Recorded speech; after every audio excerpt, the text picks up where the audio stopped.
Hello, happy Tuesday. Good to see each and every one of you on today. I am so grateful that you all are coming on live with me each and every week. I am so thankful. And it's a beautiful day here in Orlando. It's about 64 degrees.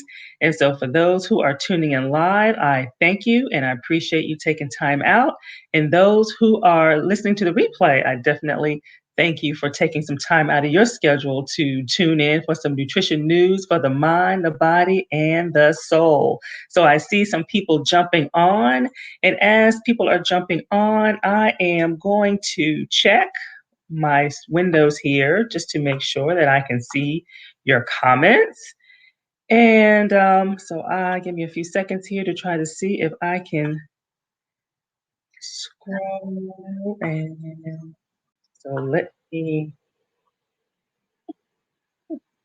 mute that out because there is a delay on Facebook. And so that's what you were hearing there. So I'm just trying to get caught up because I like to post comments while I'm live. And sometimes that is a challenge. And so there we go. So now we are all set up. Thank you for giving me that moment to get things set up. Technology is a wonderful thing when it works. And so for those of you who are just tuning in, please feel free to chime in and say hello. Tell me where you're tuning in from. That'd be great. What city and what the weather is. That'd be nice to know.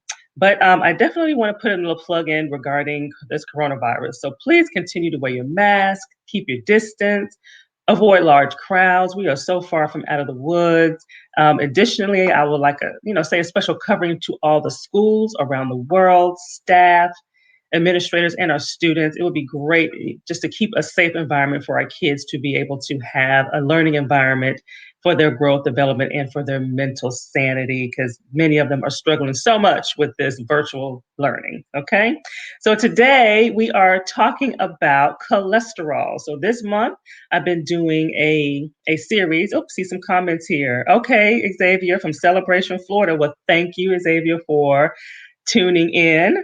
And I appreciate you tuning in live. So I love that. Thank you. And so this month I've been doing a series on falling in love with your heart. Okay. So we're talking about heart health this week or this month rather. And today is all about cholesterol and your heart health and how weight impacts. Okay. And so high cholesterol, it increases our heart disease, our rate for heart disease and heart attack, right? As we know, those are things we do know. Medications can help improve our cholesterol, but most of us would rather avoid medications altogether and try to go for lifestyle changes to improve our cholesterol levels. And so in this third week of Love Your Heart or Fall in Love with Your Heart series, we want to take a little break, from the work day-to-day madness. And I'm going to give 5 lifestyle changes. Okay. These are things that you can control, things that you can do to improve your cholesterol, your heart health, and your weight. All right. And so I'm going to check. I see some comments here. And I am just going to chime in just to see. Okay, just checking in to make sure there are no comments. So, all righty. So, for those who don't know me, my name is Sandra Gultry, and I am a registered dietitian. And if you have been struggling with losing weight, keeping it off, low energy levels, and just stress eating, on at any given moment in time, I am here to show you a different approach to total body wellness and to get you unstuck, unfrustrated, and motivated again. Okay, simple as that. Simple as that. And so let's jump right on into the topic for today. Okay, and first I want to poll. I want to poll those who are on. And want to know how relatable this topic is to you. Do you consider this a relatable topic? And so post either high cholesterol, elevated cholesterol, or on meds. And if it's high cholesterol, meaning your levels are high, but you're not quite yet been diagnosed. So maybe the doctor is giving you an opportunity to address it with lifestyle change a little bit longer.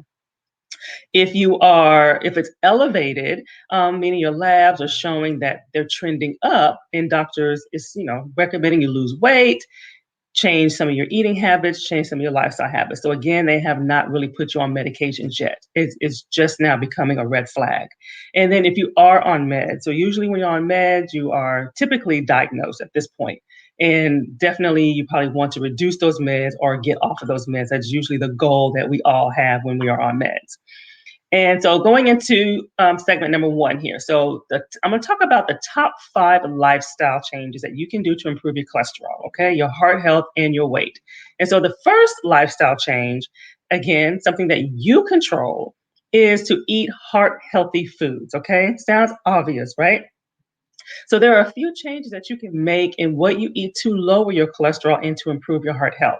And we start with lowering your saturated fats. Okay, and saturated fats is found primarily in fattier red meats or the fattier part of meats in general, the skin, full fat dairy products. So that would mean whole milk or 2%.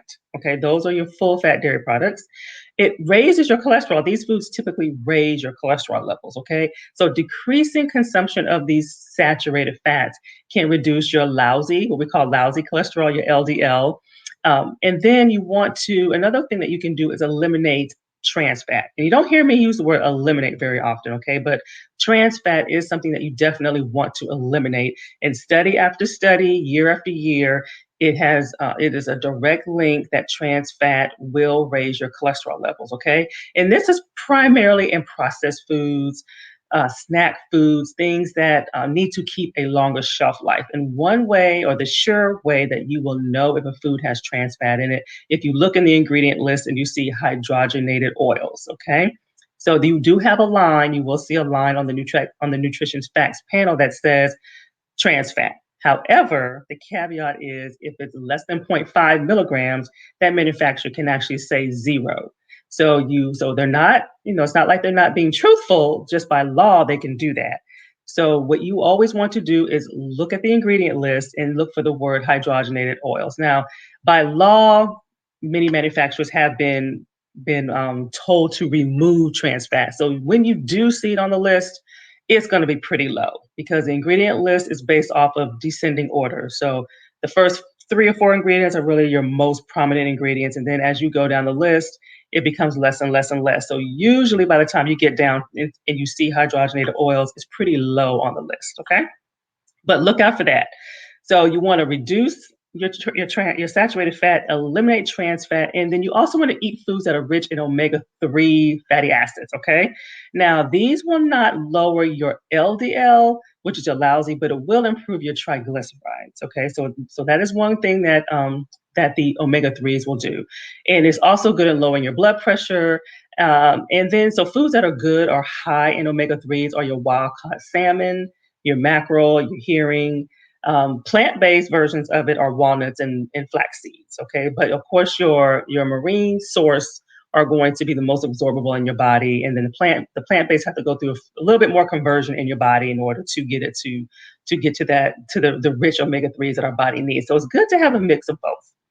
You want to increase your soluble fiber. Okay, so a soluble fiber reduces the absorption of cholesterol in our bloodstream. Okay, and it can be found in such foods as like oatmeal. That's probably the number one that people think of as oatmeal. Beans, kidney beans is a good one. Brussels sprouts, apples, pears. So those are just some of the few things that you can eat in order to increase soluble fiber in your eating plan. Now, here's another one that you don't think about: adding whey protein. Okay. Now, whey protein is naturally found in low fat, fat free dairy products. Okay. So, this is another reason, or it accounts for many of the additional health benefits that's attributed to dairy. Okay. So, this is another place where almond milk kind of misses the mark because it's not a true dairy substitute. So, it's not going to have this whey protein in it naturally. So this is something that you don't hear about very often. Okay, so whey protein. Alrighty, and so let's go to the second lifestyle change. Okay, which is exercise. Okay, let me check for comments just in case anybody has chimed in. So exercise. You want to exercise most days of the week, and you want to increase your intensity. It's very important to make sure you're exercising in a heart healthy range. Okay, you want to be able to exercise your heart. Your heart is a muscle. And so exercise improves overall cholesterol, for one. Moderate exercise can help raise your happy or your LDL cholesterol. And with your doctors, okay, because sometimes people have to get medical clearance for exercise. If you're not currently exercising, you want to work up to 30 minutes per day, 5 days a week, or vigorous aerobic exercise of like 20 minutes, 3 days a week. But again, that's under doctor supervision, and it just depends on where you are in your endurance and in your workout fitness level. That's a better way to put it. So you want to, and you can even do this in 10-minute bouts. So a lot of times people feel like, oh, I don't have 30 minutes. Initially you may not feel like you have 30 minutes, but you can do this in 10-minute bouts over several times throughout the day. So that is another way that you could get it in. And so some examples of it is like a brisk walk during your lunch break. So listen to this. So a brisk walk, you want to strive for a 15-minute mile, okay? It's great to get 10,000 steps in a day. However, if you're not exercising your heart, you're not getting yourself in a heart in that fat burning range, then you're not really getting the maximum health benefit that you could. So that's just a starting place. Riding your bike, um, playing your favorite sport, or doing some form of exercise that you enjoy. That's what's key, and that you're going to stay consistent with. And for some people, they need an accountability buddy, right? So if you need an accountability buddy, or if you work better by going into like group gyms and group classes, I'm a proponent of group classes. Take advantage of it, because at least you're getting a full workout. You're in front of a trainer, and you're more likely to get the total body and to get the cross training that you need. All right. So my question that I have for you all, I'm going to poll each of you, is where do you feel you need the most support? So just looking at everything today, where do you feel you need the most support? Is it eating more heart healthy foods? Is it exercising more, or both? Okay. So the most support that you can get in improving your cholesterol levels is losing weight and overall health. So where do you feel you need the most support? Okay. And so I'll check for those comments as we are going through this training. So I'm going to move on to the next set of lifestyle changes that we can do to improve our cholesterol, our heart health, and our weight. So number 3, the lifestyle change is quit smoking. Okay. Quit smoking. So when you quit smoking, you actually improve your happy, your HDL, and the benefits occur quickly. Now, this is something that I found pretty interesting, and I think that you will find pretty impactful too, on how quickly you will start to see some of the health benefits when you stop smoking. So within 20 minutes of when you quit smoking, within 20 minutes, your blood pressure and your heart rate recover from that initial cigarette induced spike. Okay, so that's 20 minutes. Within 3 months of quitting, your blood circulation and lung function begins to improve. So that's pretty huge. Within a year of quitting, your risk of heart disease is half that of someone who smokes. So I feel those are pretty powerful stats. So if you know somebody who is a smoker, definitely, definitely, definitely share those stats. Okay. And I'll go over those again. Lifestyle change number 4, lose weight. So we hear this a lot, lose weight. So carrying even extra pounds, even a few extra pounds, contributes to high cholesterol. So small changes adds up. Okay. So you will be surprised at losing 5% of your current body weight, what that will do for your overall heart health. It will do wonders. And so if you're drinking a lot of sugary beverages, switch to tap water, or switch to water. Snack on foods, whole foods like popcorn, pretzels, things like that. But of course, you still have to keep the calories at bay. If you crave something sweet, try a sherbet or frozen fruit. See, fresh fruit freezes really well, like cherries, grapes, mangoes. It heightens the sweetness when you and sometimes it'll take the edge off of that sugar craving. But again, you still have to watch the calories, okay? Even on stuff that's perceived healthy. And then last week we talked about dark chocolate. So don't forget about the fact that, hey, if you want to have that chocolatey sweetness, you can always go to dark chocolate in moderation. Okay. So the key is eating balanced and adequate enough to promote healthy weight losses around 1 to 2 pounds. But I usually like to stay around that 1.5, because when you get closer to 2 or more, eventually you will feel like you're dieting and you're going to feel deprived. And so you may feel like you're being restricted a little bit. So you want to feel like you can enjoy yourself and lose weight at the same time. So that's the goal. And all of that will improve your cholesterol, lower your blood pressure, lower your blood sugar levels, and keep your blood sugar levels in optimal levels. So that's really what you want. Okay. I focus on this all the time with my clients. So I've seen the results. I know it's possible. So it is definitely possible.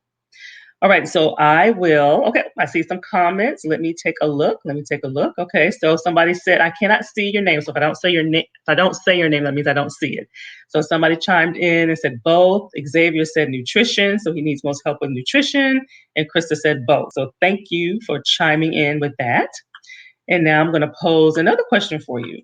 So, are you surprised to hear at how fast your heart health improves after someone stops smoking? Okay, we all know smoking is not good for you, et cetera, but to kind of hear that within 20 minutes of smoking, your blood pressure and your heart rate begins to kind of recover, begins to relax.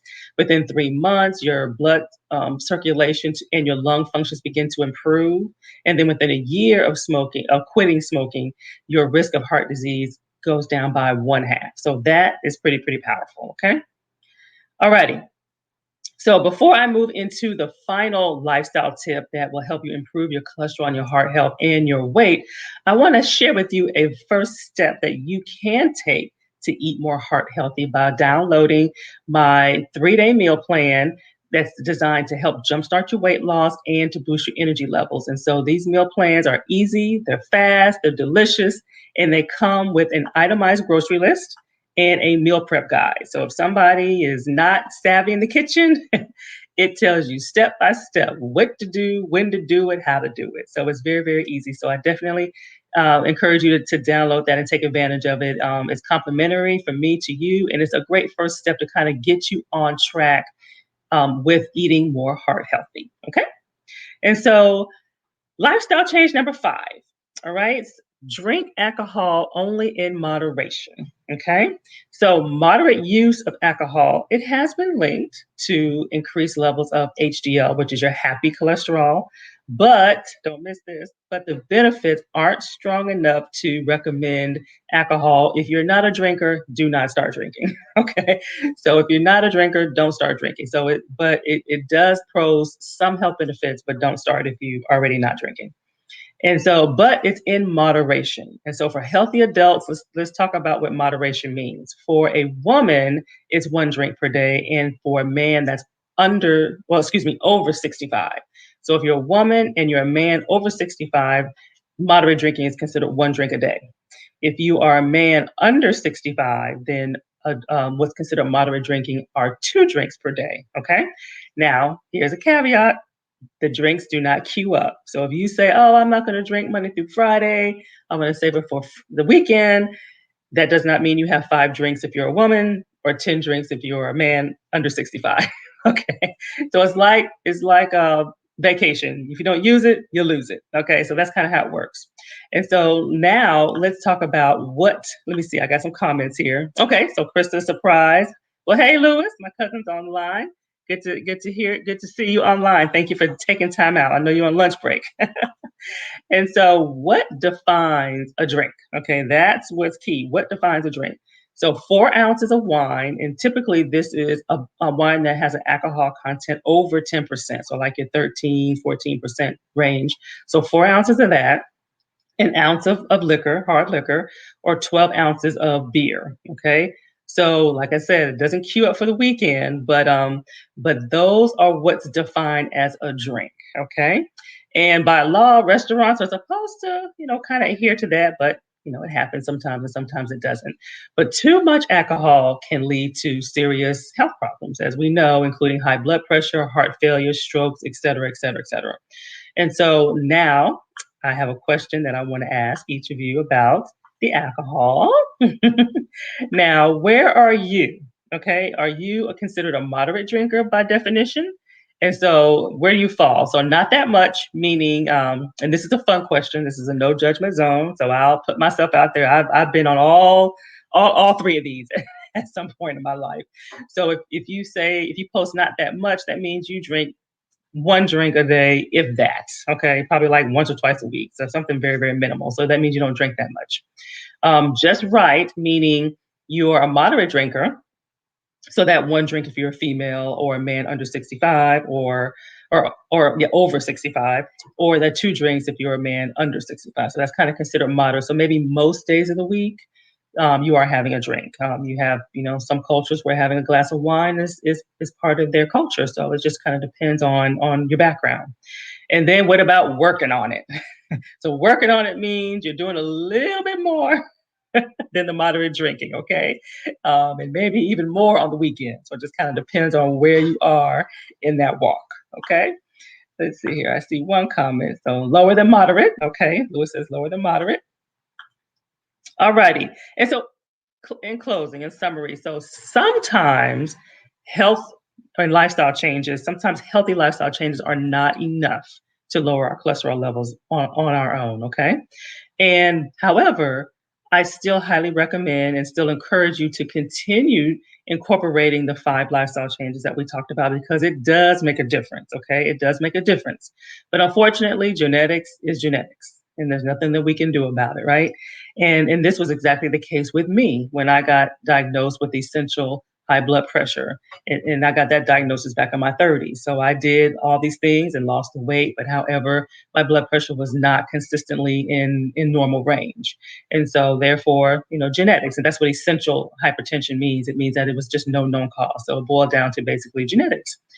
However, we are still able to manage it effectively. Okay, we can still live a happy life. We can still live productive lives. We do not have to become victims of our diagnosis. I allowed my blood pressure diagnosis to set me back and kind of put me in a dark place, but we do not have to allow that to happen. It's not a death sentence. Once upon a time, yes, a lot of us did die from diabetes and complications, et cetera, but that does not have to happen in this day and age. So you continue to incorporate these lifestyle changes if you don't already have them incorporated, because these diagnoses can be very, very manageable to the point where it doesn't even affect you. Okay. And then when you incorporate the lifestyle changes, the benefits of that is a lot of times if you have to stay on a medication, it's a low dosage. It's not you're not having to take 4 and 5 meds to keep your blood pressure in check or your cholesterol or blood sugar, et cetera. And I'm a testament to that as well. So I wasn't able to avoid meds. I tried my hardest to avoid meds, but it just didn't work out for me. But I'm happy to say, almost 20 years later, I'm on a low dose medication. Okay. So it's not like I'm taking multiple meds. I'm only on one. All right. So that is the benefits of continuing to still do the lifestyle changes. Even though you do, everything that you can do to make it work, but sometimes, like I said, genetics is just genetics, and there's nothing that we can do about it. Okay. So remember to grab your free 3-day meal plan, which will help you get on a good track to start eating healthier and heart healthier, and to kind of see what that looks like. And you'll be surprised it's not depriving. You can still have pretty much everything. It's just all about moderation and understanding what that means and what it does not mean. And remember, these meals are easy, they're fast, they're delicious, and an itemized grocery list and a prep guide to help anybody get through this. Okay. All right, so that is all that I have for you this week. I thank you so much for tuning in. And next week, I'm excited. We're going to talk more about prediabetes, okay, and how that affects our health, our heart health, and how weight impacts, okay? And that's very big because more and more people, unfortunately, are getting tagged, I like to say, with prediabetes. So I'm going to talk more about that. So definitely tune in next week and have a great rest of your day. Bye bye.